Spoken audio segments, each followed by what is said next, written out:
अगर आपके पास लैपटॉप है तो लैपटॉप चार्जर के पिन के पास आपने ये सिलेंडर जरूर देखा होगा। क्या आपने कभी पूछने की कोशिश करी कि ये सिलेंडर क्या है और किस काम आता है? चलिए मैं आपको बताता हूं। इस सिलेंडर को फेराइट बिड कहा जाता है और इस फेराइट बिड सिलेंडर का इस्तेमाल इलेक्ट्रॉनिक सर्किट में से हाई फ्रीक्वेंसी नॉइज सिग्नल को फिल्टर करने के लिए किया जाता है। गाइस, फेराइट एक सेरेमिक मिक्सचर है जिसको आयरन थर्ड ऑक्साइड और कुछ मेटल्स को मिक्स करके बनाया जाता है। अब ये सर्किट भी बेहद आसान तरीके से बनाया जा सकता है। सिर्फ इस सिलेंडर के चारों तरफ चार्जिंग वायर को लपेटना होता है और वो आसानी से नॉइज सिग्नल को फिल्टर कर लेता है। क्या आपको इसके पहले तक टेक्नोलॉजी का ये फैक्ट पता था? और अगर नहीं पता था तो चैट सेक्शन में सूरज गोल चंदा गोल।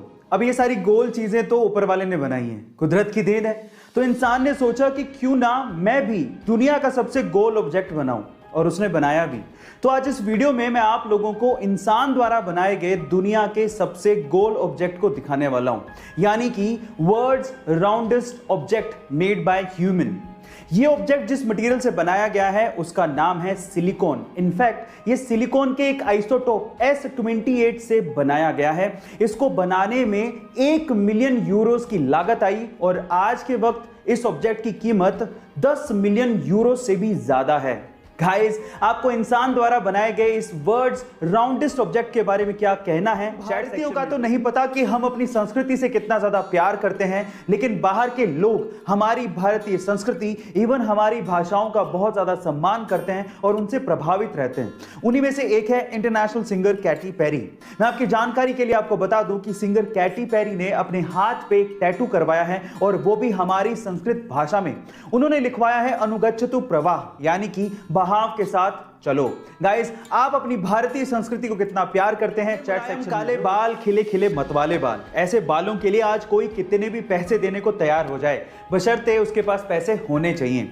लेकिन जापान में एक ऐसा बच्चा है जो कि घने मुलायम काले बालों के साथ ही पैदा हुआ, जिसके खिले खिले मतवाले बाल देख के सोशल मीडिया पे लोग हैरान रह गए। एक्चुअली बहुत से बच्चे बालों के साथ पैदा होते हैं, लेकिन 25-30 हफ्तों में वो बाल झड़ जाते हैं। लेकिन इस बच्चे के साथ ऐसा कुछ नहीं हुआ, उसके बालों की ग्रोथ जारी रही। जब वो 7 महीने का था तब उसकी मां ने इंस्टाग्राम पे उसका अकाउंट खोला और उसके पिक्चर्स और वीडियोस अपलोड किए और अपने घने मुलायम काले बालों की वजह से वो सोशल मीडिया पे वायरल हो गया। गाइस, उस बच्चे का नाम है बेबी चेंको। गाइस, आपको एक क्यूट सा बच्चा कैसा लगा? चैट से रोजमर्रा की ऐसी बहुत सी चीजें जो कि काम किसी और तरीके से करती हैं लेकिन हमें लगता कुछ हो रही है। जैसे कि अगर आप आजकल किसी शॉप पे सामान लेने जाएं तो बिलिंग काउंटर पे एक स्कैनर होता है जो कि आइटम के पीछे बार कोड को स्कैन करता है और हमें ऐसा लगता है कि वो स्कैनर ब्लैक लाइंस को स्कैन कर रहा है, लेकिन ऐसा नहीं होता। एक्चुअली वो स्कैनर व्हाइट लाइंस को स्कैन करता है, जो कि बहुत लोगों को नहीं पता होता।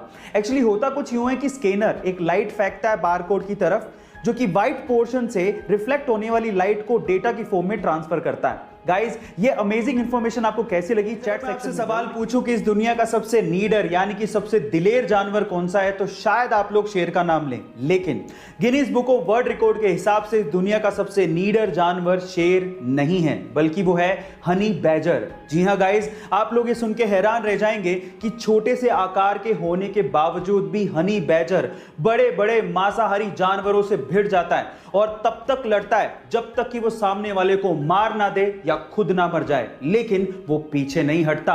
नाम याद रखिएगा, इंग्लिश लैंग्वेज में बहुत सारे ऐसे वर्ड्स हैं जिनका मीनिंग सेम होता है, लेकिन उनको यूज करने की जगह अलग अलग होती है। जैसे एग्जाम्पल के तौर पे पहला एग्जाम्पल लेते हैं बाय एंड परचेज का। बाय आप तब यूज करते हो जब आपको सस्ती चीज खरीदनी होती है, लेकिन परचेज आप तब यूज करते हो जब आपको महंगी चीज खरीदनी होती है। इसी तरह से एक और एग्जाम्पल लेते हैं सी एंड वॉच। सी आप तब यूज करते हो जब आपको स्टैटिक यानी कि स्थिर चीज को देखना होता है, और वॉच आप तब यूज करते हो जब आपको डायनामिक यानी कि गतिशील चीज को देखना होता है। धरती को ब्लू प्लेनेट भी कहा जाता है क्योंकि इसके 70% हिस्से में पानी ही पानी है, लेकिन फिर भी आज इंसान पानी को तरस रहा है। उसके पीछे का कारण यह है कि धरती पर मौजूद 97% पानी इंसानों के पीने के लायक ही नहीं है, क्योंकि वो समंदर का पानी है। लेकिन इस धरती पर एक जीव ऐसा मौजूद है जो कि समंदर के पानी को पी सकता है, क्योंकि उसकी बॉडी समंदर के पानी को नेचुरली ही फिल्टर कर देती है। वो जीव है पेंगुइन। गाइस, पेंगुइन के बॉडी में एक ग्रंथि है जिसका नाम है सब ऑर्बिटल ग्रंथि। यह ग्रंथि समंदर के पानी को फिल्टर करके पानी को नमक से अलग कर देती है और उसे साफ पानी प्रोवाइड करती है। लेकिन अनफॉर्चुनेटली इंसान ऐसा नहीं कर सकता। गाइस, क्या आपको इसके पहले तक इफेक्ट पता था? और अगर नहीं पता था तो चैट सेक्शन में जरूर थे। तो आप क्या कर रहे थे? या आपके आसपास अगर कोई अभी 21 साल का है तो वो क्या कर रहा होगा? ऑब्वियसली वो अपने हायर एजुकेशन के बारे में सोच रहा होगा और फिर उसके बाद वो जॉब के बारे में सोचेगा। लेकिन 21 साल की उम्र में ही जयपुर राजस्थान के मयंक प्रताप सिंह इंडिया के सबसे यंगेस्ट जज बन गए हैं। जी हां गाइस, मयंक प्रताप सिंह ने अपनी एलएलबी के जस्ट बाद राजस्थान का आरजेएस यानी कि राजस्थान जुडिशियल सर्विस एग्जाम दिया और उसे पहले ही अटेम्प्ट में बिना कोचिंग के सहारे निकाल दिया। गाइस, अगर अगली बार आपसे कोई पूछे कि इंडिया का यंगेस्ट जज कौन है तो नाम याद रखिएगा, मयंक प्रताप सिंह। ऐसी अमेजिंग वीडियोस के लिए यूट्यूब पे हमारे चैनल को सब्सक्राइब कर लीजिएगा और अगर आप इंस्टाग्राम पे देख रहे हैं तो मुझे फॉलो करना मत भूलिएगा। मिलते हैं अगली वीडियो में। आपने अपनी जिंदगी में कभी किसी सांप को चीखते या चिल्लाते देखा है? शायद कभी नहीं देखा होगा, लेकिन सोशल मीडिया पे तेलंगाना के करीमनगर जिले के रामाडुग्गू इलाके का एक वीडियो वायरल हो रहा है जिसमें एक सांप चीखता और चिल्लाता दिखाई दे रहा है। पर क्या यह वीडियो सच है? अब इसी का पता लगाने के लिए स्थानीय पुलिस ने जब जांच पड़ताल शुरू की तो मामला गड़बड़ाते देख वहां के एक शख्स ने सरेंडर कर दिया और कहा कि उसने ये वीडियो एक ऐप से डाउनलोड किया था और फिर उसके बाद अपनी आवाज देके उसे एडिट किया, लोगों के साथ शेयर किया और झूठी कहानी भी बनाई। उसके बाद ही पुलिस ने उसे पकड़ा, उसकी काउंसलिंग की और अगली बार ऐसा करने पर कार्रवाई करने की चेतावनी भी दी। अगर आप भी ऐसा कोई फेक वीडियो बनाने का सोच रहे हैं तो प्लीज इससे बचिए, क्योंकि बेवजह आप मुसीबत में पड़ सकते हैं। इंसान अगर पानी में तैरना नहीं जानता तो वो पानी में डूब सकता है और मर सकता है, लेकिन एक मृत शरीर अपने आप पानी में तैरने लगता है। ये कितनी अजीब सी बात है, लेकिन इसके पीछे का साइंटिफिक तर्क क्या है जरा उसे भी जान लेते हैं। देखिए, पानी में वो चीज डूबती है जिसकी डेंसिटी या घनत्व पानी से ज्यादा होता है। जब हम जिंदा होते हैं तो हमारी बॉडी की डेंसिटी पानी की डेंसिटी से ज्यादा होती है, इस वजह से हम लोग डूबने लगते हैं। लेकिन डूबने के बाद जब मृत शरीर में हम लोग परिवर्तित हो जाते हैं तो हमारे शरीर में पानी घुस जाता है और अंदर के जो बैक्टीरिया होते हैं वो पनपने लगते हैं और अंदर गैस बनाने लगते हैं और उसी गैस की वजह से हमारी बॉडी का घनत्व या डेंसिटी पानी की डेंसिटी से कम हो जाती है और इस वजह से अपने आप ऊपर आके हम लोग तैरने लगते हैं। यही इसके पीछे का साइंटिफिक रीजन है।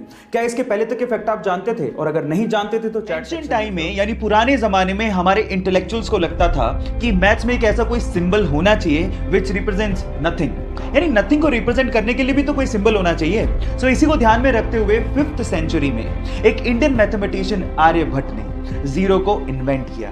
And let me tell you guys, zero का जो सिंबल दिया गया था वो हमारे पुराने मंदिरों, स्पेशली ग्वालियर के मंदिरों के दीवारों पे खुदा हुआ आप लोगों को दिख सकता है।